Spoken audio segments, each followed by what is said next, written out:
ছাড়বো। কি ব্যাপার, মন্ত্রী মশাই এত লাফাচ্ছে কেন? এসবের পেছনে আবার ওনার হাত নেই তো? না, ব্যাপারটা পরে দেখতে হচ্ছে।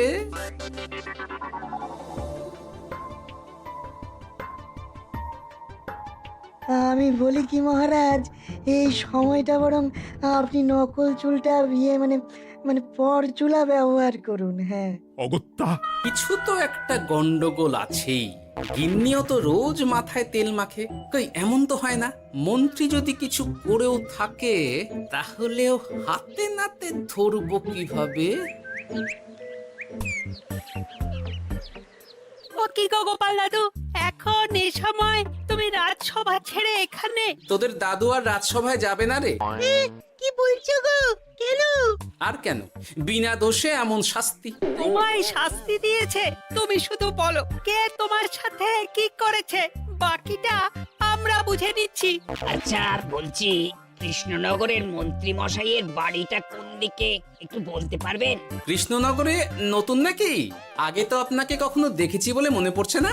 হ্যাঁ, আমি এখানে থাকি না, আমি এখানে আমার কাজে এসেছি, তাই মন্ত্রী মশাইয়ের বাড়ির ঠিকানাটা যদি একটু বলে দেন। নিশ্চয়ই, এ পথ দিয়ে সোজা চলে যান, তারপর কিছুটা ডান দিকে গেলেই পেয়ে যাবেন। আচ্ছা, অনেক ধন্যবাদ। ভিন গাঁয়ের লোক মন্ত্রী মশাইয়ের বাড়িতে? ব্যাপারটা বেশ সন্দেহজনক লাগছে। এই এই গুলটে ন্যাপলা, তোরা তোরা দুজন একটু আড়াল থেকে দেখতো লোকটা মন্ত্রী মশাইয়ের বাড়িতে ঠিক কি জন্য এসেছে, তারপর আমায় খবর দিস। ঠিক আছে গোপাল দাদু। তোমার আবার এখানে আসার কি দরকার ছিল? আমি তো বলেছি যে আমি ঠিক গিয়ে তোমার পাওনা গন্ডা মিটিয়ে দেবো। মিটিয়ে দেবে? কতদিন হয়ে গেছে জানেন? দেখো, হয় আমার কীটনাশক আর সার সব ফিরিয়ে দিন, নয়তো আমার জিনিসের দাম মিটিয়ে দিন। কীটনাশক, সার আর কি করে ফেরত দেবো বলো? ও তো সব পুকুরের জলে মিশে গেছে। ওসব আমি জানি না, আমার পাওনা গন্ডা মিটিয়ে দিন, ব্যাস।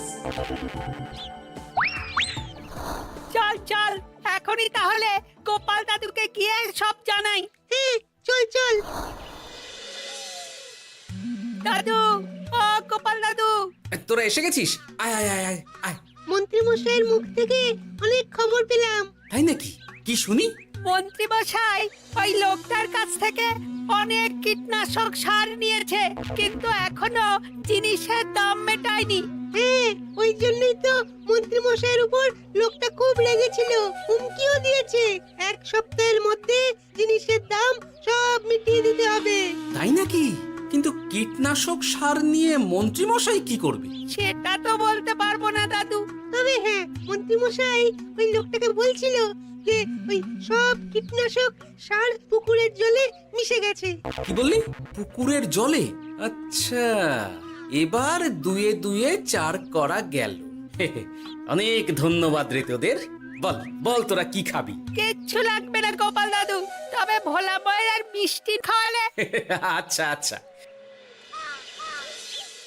কি করে যে মহারাজকে আসল ব্যাপারটা বোঝাই, কিছু তো একটা উপায় বের করতেই হবে। তা বলি বাবা, রাজসভায় যেতে হবে না বলে কি সারাদিন এইভাবেই শয়নে শয়নে দিন কাটাবেন বাবা? হ্যাঁ, উপায় পেয়ে গেছি। বুঝলে গিন্নি, আমাকে একটা জায়গায় যেতে হবে, বুঝলে? তারপর ওখানে যদি কাজ হয় তাহলে আগামীকাল রাজসভায় আমি যাব। কিন্তু তুমি যে বলেছিলে তোমার এখন ছুটি। হ্যাঁ, কি আর করি বলো, গুরুত্বপূর্ণ একটা কাজ, তাই যেতেই হবে। আচ্ছা যাও। ওই গো বিজ্ঞানী, আরে গোপাল যে, বলো। এই এই যে বিজ্ঞানী, একটা বিশেষ দরকারে তোমার কাছে এলাম, বুঝলে? হ্যাঁ, বলোই না। আচ্ছা, এই দূষিত জলকে কিভাবে আবার পরিশুদ্ধ করে বলতে পারবে? কেন পারবো না? জলের মধ্যে একটু চুন আর ফটকিরি দিয়ে দিলেই জল আবার দূষণমুক্ত হয়ে যাবে। তবে ওগুলো দেওয়ার পর কিছুদিন সেই জলকে ব্যবহার করা বন্ধ রাখতে হয়। হ্যাঁ। আচ্ছা আচ্ছা, অনেক ধন্যবাদ, আসি তাহলে। হ্যাঁ,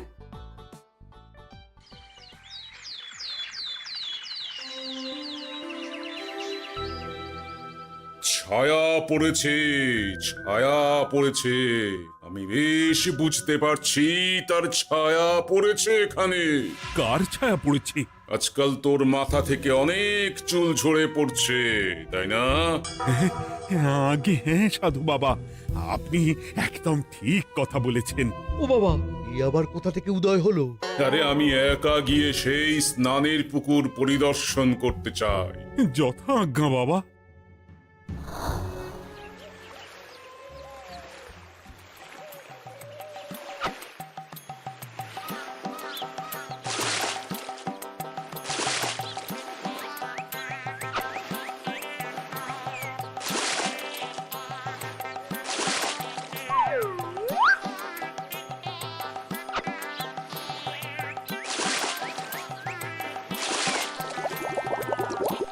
যাক বাবা, মোটামুটি সপ্তাহখানেক এভাবে থাকলেই পুকুরের জল আবার আগের মতো পরিষ্কার হয়ে যাবে।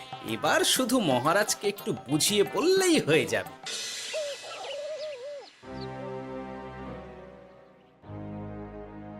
কি বুঝলেন সাধু বাবা? আমার অনুমানটাই ঠিক ছিল। পুকুরের জলে কালো ছায়া পড়েছে, কুদৃষ্টি পড়েছে, তাই এমন হচ্ছে। সে কি? কি কালো ছায়া? যত সব বাজে কথা। জল দূষণ করলাম আমি, আর দোষ পড়ছে কালো ছায়ার উপর। তাহলে এখন কি হবে? চিন্তার কোনো কারণ নেই। আমি মন্ত্রপুত ভস্য ছড়িয়ে দিয়েছি। 1 সপ্তাহ ওই পুকুরের জল স্পর্শ তো দূর, পুকুরের কাছেও যাওয়া নিষেধ। তাহলে আমার মোহরের কি হবে? যথা আজ্ঞা সাধু বাবা। ও কি, তাহলে মহারাজ এতদিন স্নান করবেন কোথায়? সে কথা কাউকে চিন্তা করতে হবে না। মহারাজের ওপরে কালো ছায়া পড়া জল পড়েছে, তাই আগে সেটা শোধন করতে হবে। আমাকে তাহলে কি করতে হবে সাধু বাবা? আমার শিষ্য গোপাল আমাকে আগেই এই বিষয় জানিয়েছিল। আমি তার হাত দিয়েই তোর স্নানের জল পাঠিয়ে দেব। তাই আগামী 1 সপ্তাহ সেই জল দিয়েই তোকে স্নান করতে হবে। কি গোপাল? দেখছো তো মন্ত্রী, গোপাল আমাকে কত ভালোবাসে। আমি ওকে কত কথা শোনালাম, কিন্তু না না না না, কাল থেকেই আমি আবার গোপালকে রাজসভায় ডেকে আনবো। আমি আসছি, আমার কাজ হয়ে গেছে। আর হ্যাঁ, তোর স্নানের পুকুরের চারিদিকে প্রহরীর বন্দোবস্ত কর। কাক পক্ষীও যেন ওখানে প্রবেশ করতে না পারে। আচ্ছা বাবা, আচ্ছা।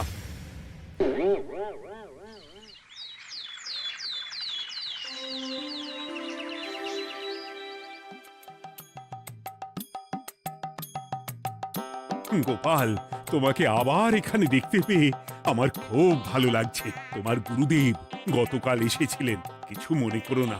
না বুঝেই তোমাকে অনেক কথা শুনিয়েছি। না মহারাজ, আমি জানি আপনি আমাকে খুব ভালোবাসেন, তাই আমি কিছু মনে করিনি মহারাজ। এই নিন, আমি আপনার স্নানের জল এনেছি। হ্যাঁ হ্যাঁ হ্যাঁ, দাও দাও দাও।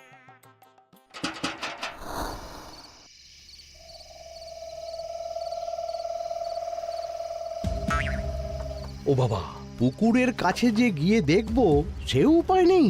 চারপাশে প্রহরীতে ভর্তি, তাহলে কি সত্যি সত্যি কালো ছায়া পড়েছে? ভালোই হলো, পাওনাদারকে বলে দেবো কীটনাশকটা জালি ছিল। হি হি।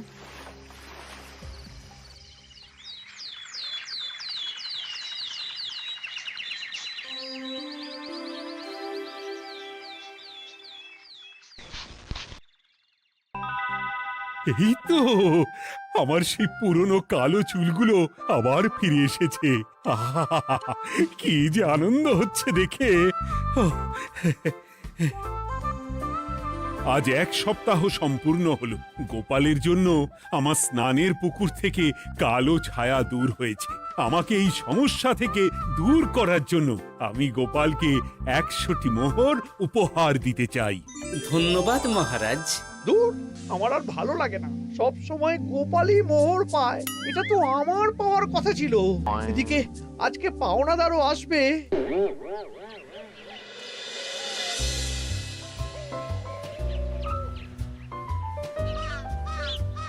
গোপাল দাদু, ওই লোকটা এসে গেছে। আচ্ছা, আসছি। এটা তো মন্ত্রীর বাড়ির দিকে রাস্তা। আমরা তাহলে ওদিকে কেন যাচ্ছি গোপাল? আপনার পুকুরের আসল রহস্যটা কি সেটা আপনি জানবেন না মহারাজ। মানে নিজের চোখেই দেখুন, তাহলে বুঝতে পারবেন। আর একটু সময় দাও আমায় ভাই, এমনিতেও তোমার কীটনাশক কোনো কাজের নয়। কি এখন এসব কথা? আর একদিনও সময় দিতে পারছি না। একটু বোঝো, একটু। সব আমি মহারাজের পুকুরের জলে মিশিয়ে দিয়েছি। মন্ত্রী, তুমি তাহলে সেই কালো ছায়া? মহারাজ, আপনার পর্দা ফাঁস হয়ে গেছে মন্ত্রী মশাই। তুমি তাহলে সবটা জানতে? একদম প্রথম থেকে। রে, খুব জোর ফেঁসেছি। এদিকে পাওনাদার, ওদিকে মহারাজ, এখান থেকে কেটে পড়তে হবে। গন্ডগোল করে আবার পালানো হচ্ছে তবে রে। বলো, কেন করেছিলে? মহারাজ, আমি ভেবেছিলাম আপনার সব চুল উঠে গেলে আমি আপনার কাছ থেকে চুল গজানোর ওষুধ দেওয়ার নামে অনেক টাকা লুটবো। কিন্তু সেই ভাবনা ভাবনাই থেকে গেল, সেগুড়ে যে বালি হয়ে গেল। ভাবা যায় চুলের জন্য চুলো চুলি, হ্যাঁ?